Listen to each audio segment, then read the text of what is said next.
How's it going, guys? My name is Maikya and welcome back to another video. In today's video I'm going to be doing a little bit of a breakdown of the Mewtwo Strikes Back Evolution trailer. So we got this not so long ago and I obviously reacted to it yesterday. So today I'm going through a little bit more of a kind of analysis point of view, a more depth look at things, kind of, you know, analysing what kind of things are going on in the trailer and how this could link to the movie and, you know, kind of just looking at everything, you know, in more detail than I was before. So I hope you guys enjoyed the video. Be sure to leave a like and comment what you guys thought. Tell me if I missed anything.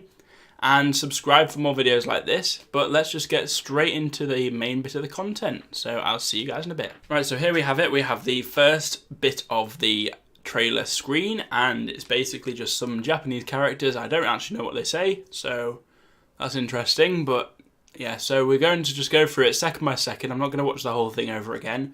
We're just going to kind of go through it scene by scene. And I'm going to kind of talk about the scene just a little bit and just kind of understand exactly what's going on with this, you know, trailer, what it's meaning, you know, what it's all about. So let's just get straight into it. Let's just kind of break it down and we'll go from there. So straight away, we're in the jungle, we're in a forest, whatever. We're in the Amazon, I believe, the South American rainforest, which is where Mew is said to have originated from. There's a nice little bit of ruins here, really, really nice in 3D, must I add. Real nice touch to, you know, the whole Pokemon franchise. I think this is going to work quite well for Pokemon this year for sure.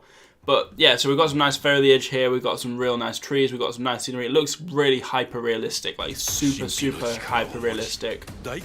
This water looks insane, really awesome seaweed and all that, the mangrove trees all down here. So, you know, there's quite a bit of imagery going on here. So we go through the water, we can see Mew's eye, right? Mew's eye looks so high quality. I mean, here obviously it's a little bit off, but the actual, like that just looks amazing. Like, that is really cool. And obviously he comes off the water. I'll try and get that. God, it's really hard to get this. So we can see him flying off the water. He's kind of created a ripple effect.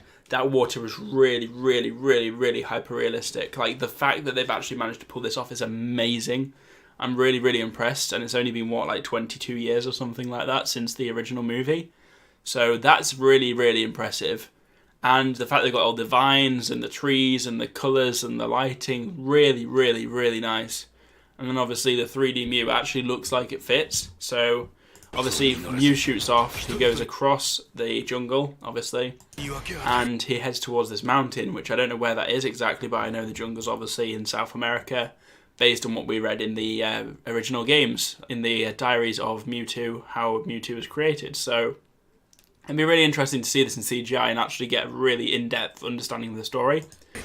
So obviously Mew's heading off and we see like this massive, vast, like, you know, scenery, and it's really high definition, like really nice. I can imagine like this on the cinema screen is going to be like insane. I'd love it if they did it on like on IMAX cinemas where they like proper stretched it out. That would be really nice. I'm hoping that they do it in like 4K as well, you know, like really high res.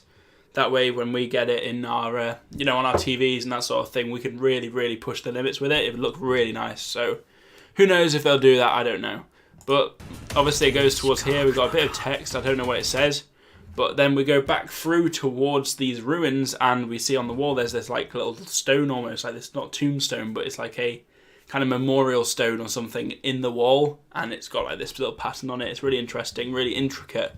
The modelling on this is absolutely insane. Like, the intricacy of it all is really interesting. There's these Pokemon here, I believe they look like Venusaur, which is really strange, but hey, we'll go with it. I don't really know what that means for this, but it could mean something.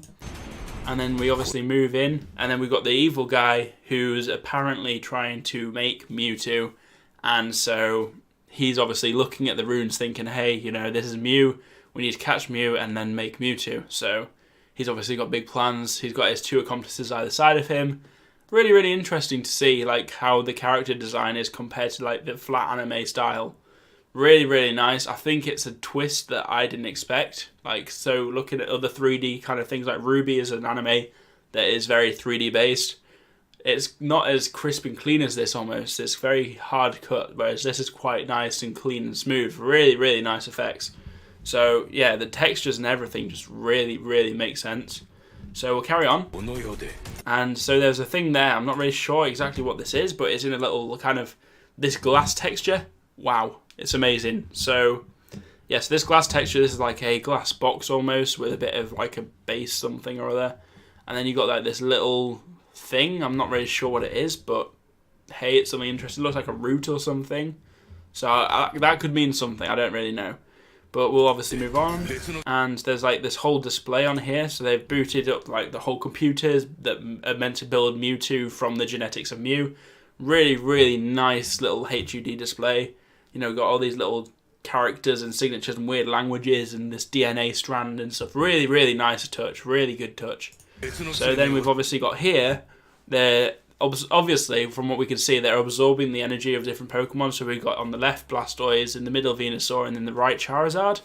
It's really cool because these really, like, for some reason, I don't know why, but they've really, really hammered home the CGI on this.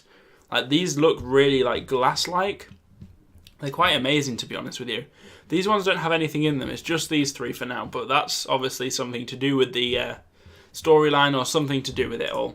And then we can see here, we can see them all waking up, which is really, really cool. So obviously something's happening, going on. Something's changed, something's going on, something's happened, and we don't really know what it is. It'd be really interesting to see what's going on in the actual film when it comes out, obviously. So we've got them all waking up. And then we cut to this scene where we can see Mew actually on the stone. I'm not sure if this is the same stone or a similar stone. But it's really cool how it's the whole like rune vibe. It's not just like a simple Mew. It's like decorative and patterned and mossy and that sort of thing. Really, really nice touch. So then we've got obviously the logo. Then we go to the next bit. So we've got this music. Really nice little fanfare. You know, obviously the text I can't read. I wish I could, but I can't read Japanese. Might have to get into doing that. So yeah. We can't read the text, but we can assume that it says something like Mewtwo Strikes Back Evolution or introducing characters, blah, blah, blah, blah, blah, blah, blah. Whoever's playing who. And then it goes into this whole bit about, I can't remember what it is exactly, but it goes into this whole, like, opening up of these doors, these weird doors, really strange. They open up like kind of like bones separating from each other or something like that, you know, really weird. But we can see our characters down there. We can see Pikachu, Misty, Ash, Brock, and I don't know who the last person is, but I'm sure we'll find out. So, really nice effects, really nice kind of contrast. I really like that. And behind we can see this little DNA strand. It's kind of like staircase, but it's DNA. So it's kind of like a DNA strand, and it's based on Mew and genetics. And it's all really weird looking. Like, look at the floor in this place. It's really, really interesting. So it's obviously like a weird lab or a weird place where Mewtwo's been born, and obviously the guys have to deal with that and all that. So it's really interesting. And then here we got the little,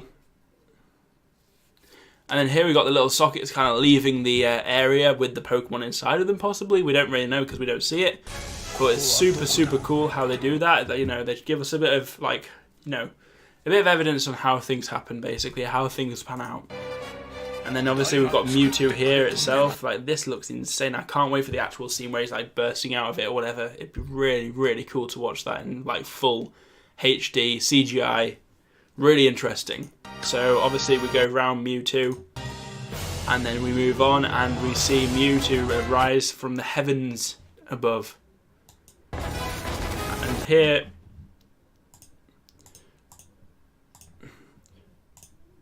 and this seems really cool because we see Mewtwo rising from the heavens above, and then we see a Charizard straight away, like action. And we can see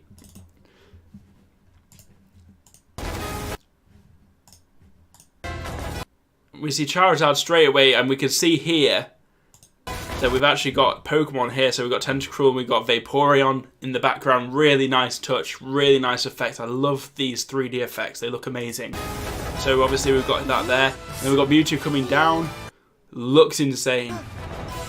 And then we've got this bit here with our protagonist. We've got their whole team here, which I'll go into detail of. So for example, we've got Blastoise, we've got a Vileplume, we've got Pidgeot, we've got Psyduck, Wigglytuff. We've got some more characters out back here. We've got Pikachu, we've got a Bulbasaur, a Vulpix from what I can see, a Golduck, Vaporeon, Nidoqueen, and more other Pokemon as well that we can't quite see. Super, super cool. But then obviously we've got these guys in their weird doll kind of style. But hey, I think it's interesting. I think it's super cool. This is giving us a lot of scope on the type of thing we're going to see, like the type of environment that Mewtwo's being like raised in and brought into the world in. So it's all these like weird like skeletal and muscular looking walls and these like veins, and you know, it just looks all really weird, but it's really, really nice how they've done the imagery. And we can see a little dugong over here as well. But it's nice that we got all this like, you know, we got a lot of like perspective. We can see a lot of, you know, the Pokemon teams, and we can see there's a big spiral staircase right up the middle. So obviously there's either that there, which is the one Mewtwo came down, or there's that and then another one, and it's, you know, this massive vast hall. Really nice to see. And obviously we have all the starters and stuff down here, and Charizard. Ash's team obviously has his. He's wearing his Kanto uniform. He's got Brock and Misty with him with Togepi, which is a nice touch. It's obviously back to the originals. Real nice. I do think the character design is nice. It just looks like something we're not used to, so I wonder if that will be a problem for a lot of the audience. I hope not. It's not a problem for me as such. I just think that it could have been better done, maybe. Who knows? We don't know what it'll look like when it's actually animated properly, because obviously these guys are only reacting a little bit. But it looks decent. It's, you know, appealing to a younger audience at the end of the day. That's what we have to remember, is that it's appealing to the people who are actually playing Pokemon, which is mostly younger people now. So they're into this whole little chubby, kind of cute, modelly 3D vibe. So, hey, we'll go with it. So yeah, we get Mewtwo here, and we've got this really nice, intricate, like, textured surface back here with all these strands kind of weaving up and that sort of thing. So it's really interesting to see all that. And obviously we know that they come face to face with Mewtwo. Then obviously we have the title screen, which looks nice. Then we go into this scene where we've got Mew and Meowth, and this is really nice. Like, I love the glowing Mew's eyes. It looks really good. Same with Meowth. And the fur texture on this is really nice touch, real nice touch. And they're obviously doing this in Detective Pikachu as well. They're very similar. So the two are almost parallel with the graphic style, but not really, because Detective Pikachu's kind of gone more hyper-realistic, whereas this is more sub-realistic with its 3D modelling sort of thing going on. So it's super interesting though how they've done it, and it looks amazing. And then Mew just vanishes like that. Meowth's obviously like shocked. And if we go back like a frame or two, we can see how Mew vanishes. It's really cool, because he kind of just blinks into like a little mini galaxy and poof, he's off. And then obviously we can see Jessie here with her earring and obviously her hair and stuff. Nice textures, really nice character design. And obviously they're in this creepy little corridor like leading up to where Mewtwo is. So we'll get to see how Team Rocket look in more in another trailer or the actual film itself, depending on what comes first. So that's super nice and really cool, and that obviously hints that Team Rocket's involved still. So then Mew vanishes, Meowth's like confused as hell. Release date's on the screen, and that's it, guys. That is absolutely it. So let me know what you guys thought of that little breakdown, that little trailer, you know. Because obviously it's quite a short trailer. We didn't get a lot of evidence. We didn't get a lot of comparative stuff to see, really. We kind of got a bit of storyline and a bit of graphics and stuff, but we didn't really get a comparison. We couldn't see an overarching storyline. We just basically saw Mewtwo's cave and Mewtwo's, you know, hideout and that sort of thing, where the characters end up, but we didn't see actually where they started. So we haven't seen much really, but we've seen enough to kind of tick us over, which is nice. So that's mostly what I can really break down it to. So if you guys enjoyed the video, be sure to leave a like, comment and say if I missed anything, because I probably have, because I'm really not that observant. But if I have missed anything, just let me know and I'll be able to just sift through the comments and have a look. And be sure to subscribe, guys. If you want more videos like this, I'll be doing more depending on when we get more trailers. And I'll obviously be doing some more theories and laws and that sort of thing, depending on what we've got. So just stay tuned for those. And that's basically all I have to say for today. So I'll leave you with that. And I hope you guys have a good day.